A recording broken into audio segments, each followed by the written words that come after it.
યાત્રા દરમિયાન બાલાસિનોરની મુલાકાત અમે લીધી હતી। અત્યારે ઘણા બધા ખેડૂતોને પણ મળ્યા છે। કૂવાના પાણીમાંથી પણ જે મોટરમાંથી પાણી આવે છે બહાર એ લાલ કલરનું આવે છે। ખેડૂતો છેલ્લા કેટલાય વર્ષોથી ખેતી કરી શકતા નથી અને આજે અમે ડમ્પિંગ સાઇટ પર આવ્યા છે। તમે જોઈ શકો છો કે અહીંયા લાલ યાત્રા દરમિયાન બાલાસિનોરની મુલાકાત અમે લીધી હતી। અત્યારે ઘણા બધા ખેડૂતોને પણ મળ્યા છે।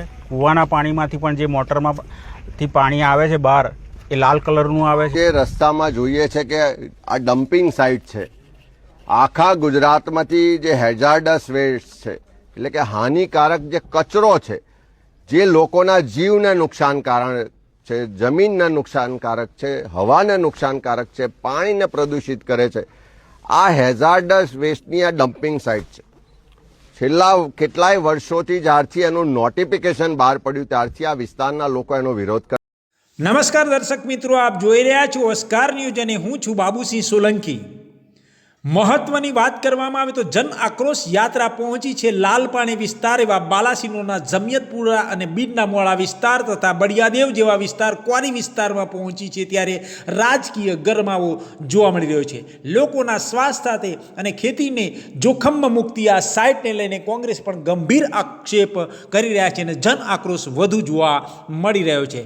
બાલાસિનોરમાં કાર્યરત વોટર રિસાયકલ પ્રાઇવેટ લિમિટેડ નામની કંપની કેમિકલ યુક્ત બાયો હેઝર્ડ વેસ્ટ ગેરકાયદેસર રીતે ડમ્પ કરવાનો આરોપ છે। 16 નવેમ્બર 2020માં સ્થાપિત આ કંપની વેસ્ટ કલેક્શન, ટ્રીટમેન્ટ અને ડિસ્પોઝલના નામે કામગીરી કરી રહી છે અને તે સમગ્ર ગુજરાતમાંથી કેમિકલ લાવી અને અહીંયા પધરાવવામાં આવી રહ્યું છે, જેને લઈને તેમની કામગીરી પર સવાલો ઉપસ્થિત થયા છે।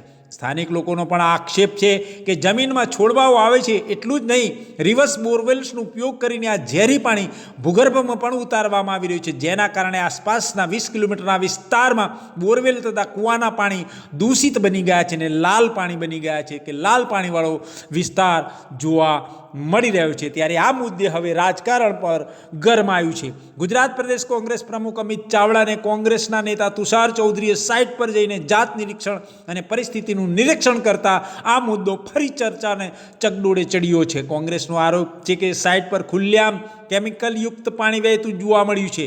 કોંગ્રેસ આ મુદ્દે ભાજપ સરકાર પર ગંભીર આરોપો લગાવ્યા છે। કોંગ્રેસનું કહેવું છે કે સરકાર પોતાના માનીતા ઉદ્યોગપતિઓને બચાવી રહી છે અને કરોડો રૂપિયાના કોન્ટ્રાક્ટરના બદલે ખેડૂતોના જીવન સાથે રમત રમાતી જોવા મળી રહી છે। આ મુદ્દે વિધાનસભામાં પણ ઉઠાવવાની સાથે સાથે રસ્તા પર ઉતરીને જન આક્રોશનું આંદોલન વધુ ઉગ્ર બનાવવાની ચેતવણી પણ કોંગ્રેસ દ્વારા ઉચ્ચારવામાં આવી છે અને આવનાર સમયમાં આ મુદ્દાને વધુ ઉછાળવામાં આવશે। હવે મોટો પ્રશ્ન એ છે કે શું બાલાસિનોરના લોકો ન્યાય મળશે કે પછી ઝેરી વેસ્ટની વચ્ચે જીવતા રહેવા મજબૂર બનશે જનતા? સિનોરની મુલાકાત અમે લીધી હતી। અત્યારે ઘણા બધા ખેડૂતોને પણ મળ્યા છે। કૂવાના પાણીમાંથી પણ જે મોટરમાંથી પાણી આવે છે બહાર એ લાલ કલરનું આવે છે। ખેડૂતો છેલ્લા કેટલાય વર્ષોથી ખેતી કરી શકતા નથી અને આજે અમે ડમ્પિંગ સાઇટ પર આવ્યા છે। તમે જોઈ શકો છો કે અહીંયા લાલ કલરનું પાણી દેખાઈ રહ્યું છે અને એકદમ દુર્ગંધ મારતું પાણી, જે ગામ લોકોને તો 24 કલાક આ દુર્ગંધનો સામનો કરવો પડે છે અને સરકાર આખા ગુજરાતમાંથી કેમિકલ વેસ્ટ લાવીને, ઇન્ડસ્ટ્રીયલ વેસ્ટ લાવીને અહીંયા ડમ્પિંગ કરવાની જે સાઇટ બનાવી છે, પણ એમાં આજુબાજુના એરિયાનું પર્યાવરણ સારું રહે, કે આજુબાજુના એરિયાને કોઈ નુકસાન ના થાય, લોકોને કોઈ પરેશાની ના થાય, એની કોઈ વાત ધ્યાનમાં રાખવામાં આવી નથી અને સ્થાનિક લોકો દ્વારા વારંવાર સરકારમાં રજૂઆતો કરવા છતાં પણ કોઈ ધ્યાન રાખવામાં આવતું નથી। ગત લોકસભાની ચૂંટણીમાં પણ આ ગામના લોકોએ મતદાનનો પણ બહિષ્કાર કર્યો હતો।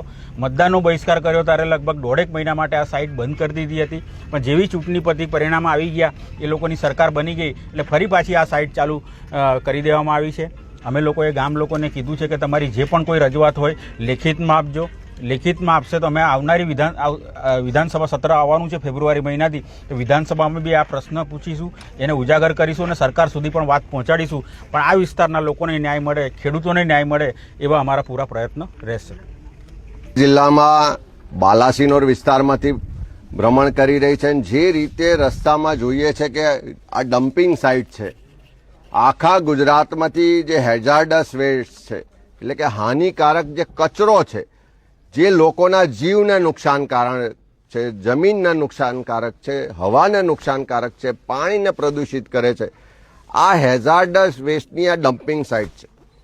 છેલ્લા કેટલાય વર્ષોથી જ્યારથી એનું નોટિફિકેશન બહાર પડ્યું ત્યારથી આ વિસ્તારના લોકો એનો વિરોધ કરતા હતા, પણ સરકારે એની વાત ના સાંભળી અને આજે આખા ગુજરાતમાંથી આ હેઝાર્ડસ વેસ્ટને અહીંયા લાવીને ડમ્પ કરવામાં આવે છે. અને એના કારણે અહીંયા આગળ કોઈને પણ પૂછો તો આજુબાજુ 15-20 કિલોમીટરના વિસ્તારમાં લોકોને શ્વાસ લેવાની તકલીફ થાય છે, લોકોને અનેક રોગોથી પીડાવું પડે છે. સાથે સાથે જમીન દૂષિત થઈ ગઈ, જમીનનું પાણી દૂષિત થઈ ગયું. જે બોરવેલ છે એમાંથી લાલ કલરનું કેમિકલયુક્ત પાણી આવે છે. એનો સ્પષ્ટ મતલબ છે કે ડમ્પિંગ સાઇટથી હવાનું પ્રદૂષણ થાય છે, જમીનો બરબાદ થાય છે, સાથે સાથે પાણી પણ પ્રદૂષિત થાય છે. અને આ થવા પાછળનું જો એકમાત્ર કોઈ કારણ હોય તો ભાજપના નેતાઓની આમાં ભાગીદારી છે. કેટલાય ભાજપના તનેતાઓના આમાં કોન્ટ્રાક્ટ ચાલે છે અને સરકારને પણ દર મહિને કરોડો રૂપિયાનો હપ્તો જાય છે. એટલા જ માટે લોકોની ફરિયાદો, લોકોની તકલીફો, લોકોની જિંદગી સાથે ખેલી અને સરકાર આને બંધ કરાવતી નથી. પાણી પ્રદૂષિત થવા પાછળનું જે ખેડૂતોએ રજૂઆત કરી કે આ જ કેમ્પસમાં અનેક રિવર્સિબલ બોર બનાવ્યા છે કે જેમાં પ્રદૂષિત કચરો, પ્રદૂષિત પાણીને નીચે જમીનમાં ઉતારવામાં આવે છે. પોલ્યુશન કંટ્રોલ બોર્ડ મોટી વાહવાહીની વાત કરે છે, ગુજરાત મોડલની વાત કરે છે, પણ અહીંયા આવીને તપાસ કરે તો હવાનું પ્રદૂષણ પણ ખૂબ ભારે માત્રામાં છે, જમીન પણ પ્રદૂષિત થઈ ચૂકી છે અને પાણી પણ પ્રદૂષિત છે. ત્યારે આજે જનાક્રોશ યાત્રામાં ખેડૂતોએ, સ્થાનિકોએ, મહિલાઓએ બધાએ ખૂબ આક્રોશ સાથે આ રજૂઆત કરી છે. આવનારા દિવસોમાં આ જ લોકોના અવાજને બુલંદ પણ કરીશું, વિધાનસભા હોય કે સંસદમાં પણ લઈ જઈશું અને જરૂર પડે તો રસ્તા પર ઉતરીને સરકારના બહેરા કાન સુધી આ લોકોની જે હકીકત છે, આ લોકોની જે તકલીફ, પીડા અને આક્રોશ છે એને પહોંચાડવાનું કામ કોંગ્રેસ પાર્ટી કરશે.